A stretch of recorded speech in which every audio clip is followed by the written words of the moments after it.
Olá, tudo bem? Seja bem-vindo ao canal Meu Momento com Deus. Nessa ocasião, nós daremos continuidade ao nosso estudo guiado. Estamos aí na última semana, na reta final de mais um trimestre. E louvado seja o nome de Deus, porque até aqui Ele tem nos ajudado a manter firme, essa chama acesa vamos dizer assim, do prazer de estudar a sua palavra. Você não sabe, durante todo esse trimestre, nós estudamos o Evangelho de João, E foi uma experiência maravilhosa. Se você quiser ter essa experiência, separei aqui uma playlist, que estará à sua disposição para você, junto comigo, estudar esse evangelho que é uma bênção para todos nós, tá bom? Um outro detalhe muito importante. Se você não é inscrito, já considera deixar a tua inscrição. Sabe por quê? Porque aqui todos os dias nós estudamos a palavra de Deus. Meditamos nela, refletimos, tiramos lições para a nossa vida. E assim crescemos como pessoas na vida espiritual e diante de Deus. Isso é maravilhoso e algo essencial para nós, tá bom? Deixa o teu gostei, porque é por meio desse gostei que nós, juntos, vamos alcançar o máximo de pessoas possível para o reino de Deus. E assim seremos colaboradores para, vamos dizer assim, a glória de Deus. Tá bom? Quero convidar você agora a orar junto comigo e logo em seguida conhecermos qual será o tema do nosso estudo e o texto ao qual nós vamos refletir juntos. Vamos orar então?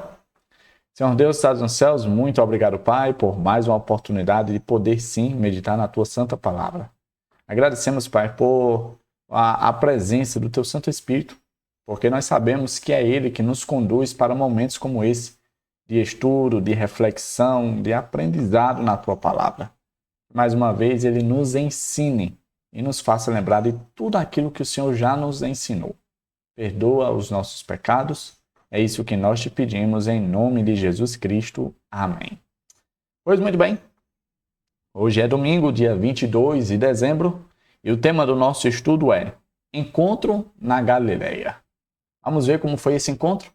Abra a sua Bíblia aí, junto comigo, no Evangelho de João, capítulo 21, verso do 1 ao 19. É uma quantidade de versos um pouco grande, mas dá para a gente ler aqui, dá para a gente dedicar esse tempo nessa leitura, porque é muito importante. Diz assim, Depois disso, Jesus apareceu novamente aos seus discípulos à margem do mar de Tiberíades. É o outro nome que o mar da Galileia recebe, tá? Foi assim. Estavam juntos Simão Pedro, Tomé, chamado Dídimo, Natanael, de Caná da Galileia, os filhos de Zebedeu, ou seja, João e Tiago, e 2 outros discípulos. Vou pescar, disse-lhe Simão Pedro. E eles disseram, nós vamos com você. Eles foram e entraram no barco, mas naquela noite não pegaram nada. Ao amanhecer, Jesus estava na praia, mas os discípulos não o reconheceram. Ele lhes perguntou, filhos, vocês têm algo para comer? Eles responderam que não. Ele disse, lancem a rede do lado direito do barco e vocês encontrarão. Eles a lançaram e não conseguiram recolher a rede, tal era a quantidade de peixes. O discípulo a quem Jesus amava disse a Pedro, ou seja, João, é o Senhor. Simão Pedro, ouvindo dizer isso, vestiu a capa, pois havia tirado, e lançou-se ao mar. Os outros discípulos vieram no barco, arrastando a rede cheia de peixes, pois estavam apenas a cerca de 90 metros da praia. Quando desembarcaram, viram ali uma fogueira, peixe sobre as brasas, peixe sobre brasas e um pouco de pão. Disse-lhe Jesus, traga alguns dos peixes que acabaram de pescar. Simão Pedro entrou no barco e arrastou a rede para a praia. Ela estava cheia, tinha 153 grandes peixes. Embora houvesse tantos peixes, a rede não se rompeu. Jesus lhe disse, venham comer. Nenhum dos discípulos tinha coragem de lhe perguntar, quem és tu? Sabia que era o Senhor. Jesus aproximou-se, tomou o pão e o deu a eles, fazendo o mesmo com o peixe. Este foi a terceira vez que Jesus apareceu aos seus discípulos, depois que ressuscitou dos mortos. Depois de comerem, Jesus perguntou a Simão Pedro: Simão, filho de João, você me ama mais do que estes? Disse ele: Sim, Senhor. Tu sabes que te amo. Disse Jesus: Cuide dos meus cordeiros. Novamente Jesus disse: Simão, filho de João, você me ama? Ele respondeu: Sim, Senhor. Tu sabes que te amo. Disse Jesus: Pastorei as minhas ovelhas.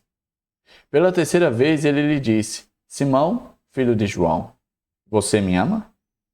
Pedro ficou magoado por Jesus ter lhe perguntado pela terceira vez: Você me ama?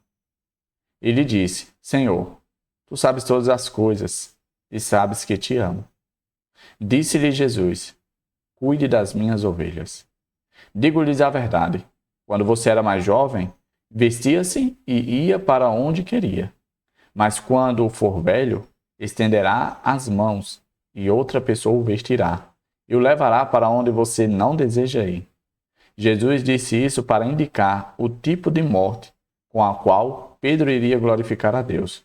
E então lhe disse: Siga-me. Que texto, né? Esse texto fala muito ao meu coração. E por isso hoje eu estou tendo a alegria mais ainda de poder estudar junto com você. Vamos lá. Primeiro ponto que eu separei. Em João 20, termina mencionando o propósito do livro. Esse seria o momento natural para concluir o Evangelho. Mas há mais um capítulo que começa com alguns discípulos na Galileia. Interessante, né? Quando a gente medita ali no Evangelho, no capítulo 20, a gente vê, de certo modo, como se fosse uma conclusão, o propósito pelo qual o discípulo João tinha escrito aquele livro. Mas aí tem um capítulo a mais. O Evangelho não termina no capítulo 20, mas sim no 21. E aí é nesse exato capítulo 21 em que é narrado ali o encontro de Jesus com os discípulos na Mar da Galileia, né? Ou também conhecido como Mar de Tiberíades, né? O que foi que aconteceu? Os discípulos estavam sem um mestre, né?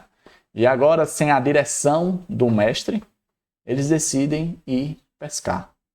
Davi, qual o problema em ir pescar? Que mal há em pescar? Na verdade, não há mal nenhum. Eu, particularmente, gosto muito de pescar. Mas, se tratando dos discípulos, né, levando em consideração o histórico, né, de quem eles eram, ir pescar não era uma boa escolha, principalmente naquela ocasião. Bom, nós estamos falando de Pedro, dos dois filhos de Zebedeu, ou seja, João, Tiago, Natanael, Tomé, né? Homens que tinham uma vida antes de conhecer Jesus. E que após conhecer Jesus, a vida deles se torna uma outra coisa. Lembra o que foi que Jesus disse a Pedro? Olha, você quer me seguir? Eu vou tornar você pescadores de homens.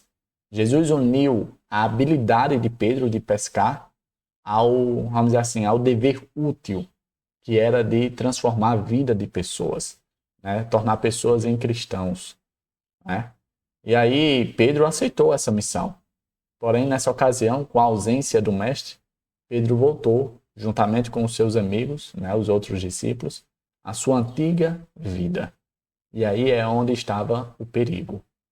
Esse é um perigo que eu e você também corremos. Hoje nós estamos aqui estudando, mas o risco iminente de nós voltarmos para a nossa antiga vida nos cerca a todo momento. Cabe a mim e a você estarmos sempre vigilantes, vivendo o propósito de Deus, para não voltarmos para a nossa antiga vida. Eles passaram a noite pescando e não pegaram nada. Até que, olha aqui o segundo ponto. De manhã, um estranho que estava na praia lhes disse para jogarem a rede no lado direito do barco. Aparece um homem ali, que era a pessoa de Jesus, porém os discípulos não o identificaram. Eu fiquei refletindo sobre isso. E eu cheguei à conclusão de que Jesus não foi identificado porque Jesus estava com o corpo glorificado, né? A Bíblia fala que quando Jesus voltar pela segunda vez, e ao ressoar da trombeta e dada a ordem, né, de Jesus para que os mortos em Cristo ressuscitem, eles vão ressuscitar com o corpo glorificado. talvez seja por isso pelo qual os discípulos não conseguiram identificar Jesus, né? O homem pergunta se tem um peixe, alguma coisa que pudesse ser doado ali para ele. E aí os discípulos falam que tinham passado a noite toda pescando, mas não tinham pego nada. Até que o homem diz, jogue do lado direito que vocês vão encontrar peixe. Eles atendem um pedido, jogam, né, as redes, e ali quando vão puxar, percebem que as redes estão cheias de peixes.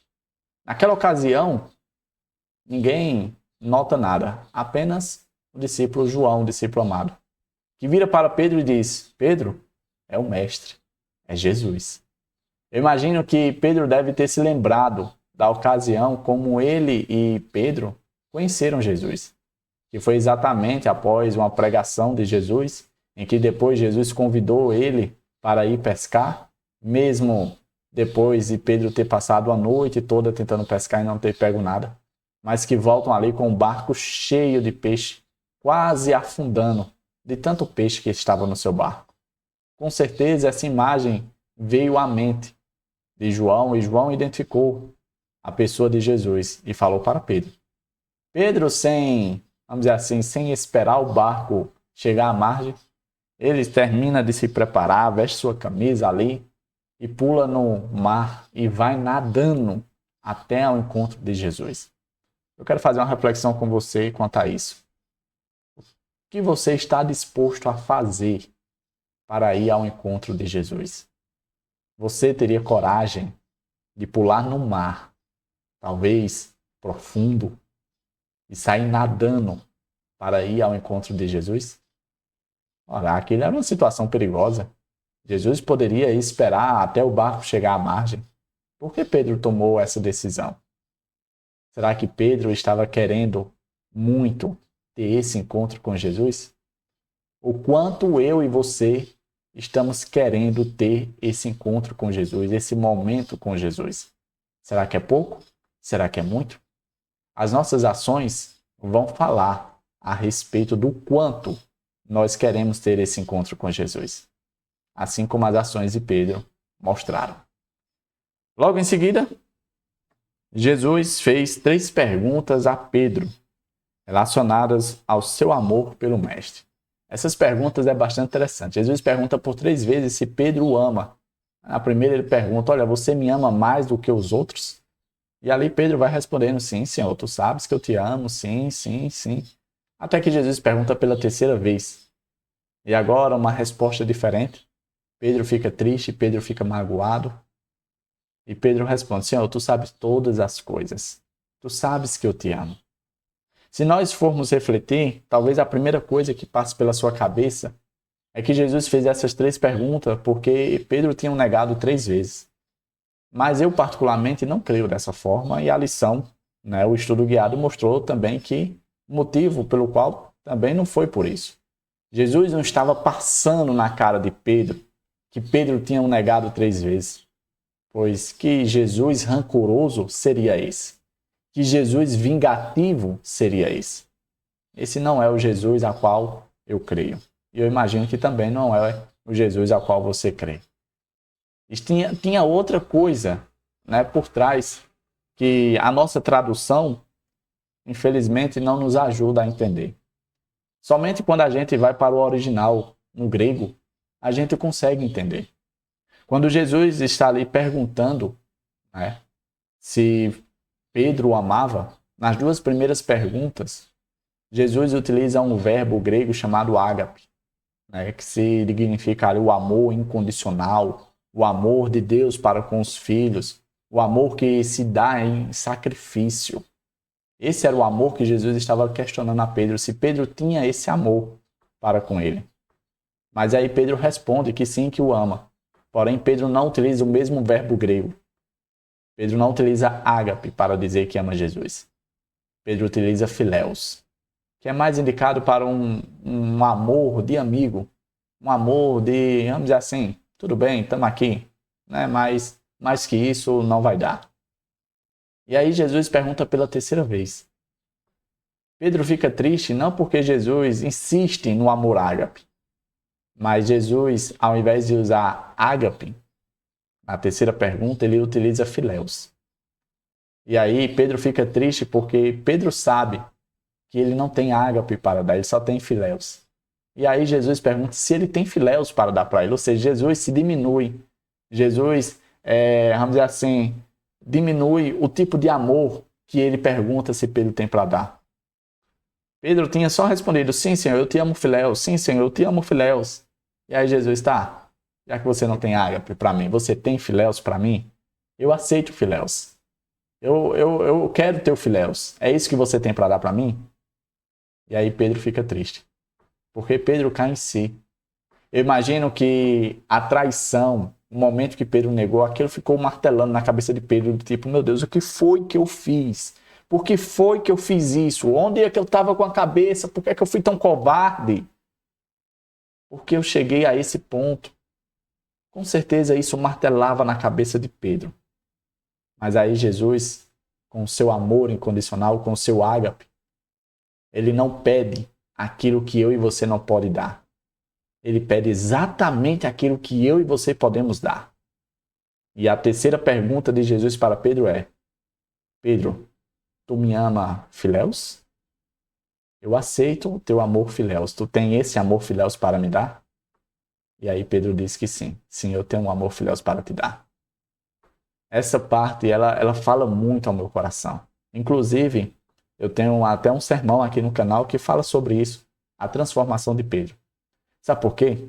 Porque quando a gente olha a jornada de Pedro, aqui no próprio Evangelho de João, fala de maneira muito clara que Pedro, né, ele fala para Jesus, olha, eu vou morrer, eu vou ser preso, eu vou passar por isso, aquilo. E Pedro diz, não, não vai não. Se preciso for, eu darei a minha vida por você. Eu vou preso junto com você. Eu estou aqui fechado com você. Pedro fala tudo isso. E aí Jesus fala para Pedro, Pedro, ô meu amigo Pedro, tu hoje ainda vai me negar 3 vezes, Pedro. Não fala isso, Pedro. Depois que Pedro nega Jesus 3 vezes, Pedro reconhece. Pedro cai do pedestal, desce do salto e reconhece quem de fato ele era. Quem era o verdadeiro Pedro e o que ele tinha para oferecer por Jesus. Isso deve falar a mim e a você. Porque muitas vezes eu e você fazemos muitas promessas para Deus. Eu vou ser assim, eu vou fazer aquilo, eu vou estudar isso, tal. Mas o que de fato nós somos, o que de fato nós temos a oferecer, é isso que Cristo quer de mim e de você. Sinceridade, humildade. Olha esse outro ponto que eu destaquei aqui, ó. A resposta de Pedro está centrada na humildade. Pedro agora não era mais o antigo Pedro que dizia, olha, eu vou para a prisão, eu vou, se preciso for, eu dou a minha vida, eu vou morrer por você e tal, eu vou fazer o que... Não. Pedro agora sabe quem ele é. Depois que Pedro chegou no fundo do poço, ele agora olha no espelho e reconhece quem de fato ele é. Eu e você precisamos fazer isso também. Reconhecer quem de fato nós somos. E algo que todos nós somos igualmente nós somos pecadores. E às vezes nós esquecemos isso. Nós precisamos lembrar, nós somos pecadores. E por sermos pecadores, nós precisamos da graça de Jesus. A humildade no cristão é algo altamente necessário. Um cristão desumilde é um cristão perdido. Porque ele não sabe, ele não reconhece o que ele de fato precisa. Pedro aqui, depois que tem essa conversa com Jesus, ele sabia quem ele era, aonde ele tinha chegado, em que situação ele se encontrava. Por isso ele foi humilde em dizer na presença de Jesus, na cara dele, Senhor, eu não tenho ágape, eu tenho apenas filéus. Eu não tenho amor para se dar em sacrifício, para ser preso, para morrer em teu lugar. Eu não tenho isso. Porque eu já passei por isso há poucos dias atrás. E eu não fui capaz de honrar aquilo que eu falei. Então, Senhor, eu não vou cair na besteira de fazer a mesma coisa. Eu não vou prometer aquilo que eu não vou cumprir. E aí depois que Pedro fala isso, o que é que Jesus disse? Em verdade eu te digo, porque você disse isso, você vai me glorificar de uma forma que você não quer. Sabe? Às vezes, aquilo que é impossível a nós, aquilo que nós não temos condição de fazer, é exatamente o espaço devido e separado para a providência divina. Pedro também morreu dando a sua vida numa cruz. Não foi da vontade de Pedro, mas foi a maneira pela qual Pedro glorificou a Jesus Cristo. Continuando, diz assim, foi essa humildade que Jesus reforçou e que se tornou crucial para restaurar Pedro ao ministério. A humildade é uma das qualificações mais importantes para o ministério, pois direciona o foco para Jesus Cristo e não para o próprio eu. Eu imagino que depois que Pedro nega Jesus, ele perdeu todo o respeito que ele tinha pelos discípulos, toda, vamos dizer assim, a palavra de comando, tudo. Toda vida, provavelmente, alguém quando olhava para Pedro, de certo modo, fazia-o lembrar. Quem tu pensa que é? Tu é o cabo que negou Jesus, tu não é melhor do que nós. Por que é que tu tá dando ordem? Por que é que tu tá dando pitaco? Eu imagino que o próprio Pedro ficou envergonhado de querer representar os discípulos, de querer liderar os discípulos, de querer ser o cabeça ali, o chefe, quem estava à frente do ministério. Mas graças à humildade de Pedro, graças ao reconhecimento de quem ele de fato era, Jesus o restaurou e disse, é exatamente isso que eu preciso para que a igreja de Cristo continue avançando. De homens e mulheres que sejam humildes, que reconheçam quem de fato são. De homens e mulheres que outorguem a glória a Deus e não a si mesmo. De homens e mulheres que reconheçam a sua dependência de Deus. Porque enquanto vocês fizerem isso, a igreja de Cristo vai prosperar. A igreja de Cristo vai avançar. Mas a partir do momento que homens ou mulheres quiserem subir num pedestalzinho, começarem a se orgulhar, começarem a se jactanciar, aí começará a dar errado. Porque a igreja é de Cristo. Ele é o cabeça da igreja. Ele é o dono da igreja. Nós somos apenas os colaboradores dessa igreja. E o último ponto que eu destaquei diz assim: a restauração de Pedro e seu papel como líder na igreja são evidências de que Jesus ressuscitou. Imagine a seguinte situação. Se Jesus não restaura Pedro, se Jesus não coloca à frente do ministério, você acha que os discípulos seguiriam a liderança de Pedro? Você acha que as outras pessoas que estavam ali à frente da igreja iriam aceitar o comando de Pedro? Tudo isso aconteceu porque, de fato, Jesus ressuscitou. E porque Jesus ressuscitou, ele também restaurou a Pedro. Ele colocou Pedro naquela posição. Pedro só pôde exercer o seu papel de bênção dentro da igreja de Cristo. Porque sim, Cristo ressuscitou. E Cristo o comissionou a cumprir a sua missão. Isso é muito importante. O fato de Pedro ter essa posição na igreja é a prova, mais uma, de que de fato Jesus ressuscitou. Chegamos ao fim de mais um estudo guiado. Hoje o tema foi maravilhoso, né? Eu me empolgo com esse assunto. Fico muito feliz, porque de fato, como eu disse a vocês, é um assunto que fala muito ao meu coração. Um encontro na Galileia. E que encontro, hein? Foi um encontro maravilhoso, que ainda hoje, nos dias de hoje, fala aos corações dos filhos de Deus, como fala ao meu. Eu quero e peço ao Papai do Céu que Ele continue a me abençoar, abençoar você que está aqui junto comigo. E que a gente permaneça firme, né? Nesse propósito de estudar a sua palavra, de estudar a lição. Eu quero te ver aqui no próximo estudo. Eu tenho certeza que também vai ser uma bênção.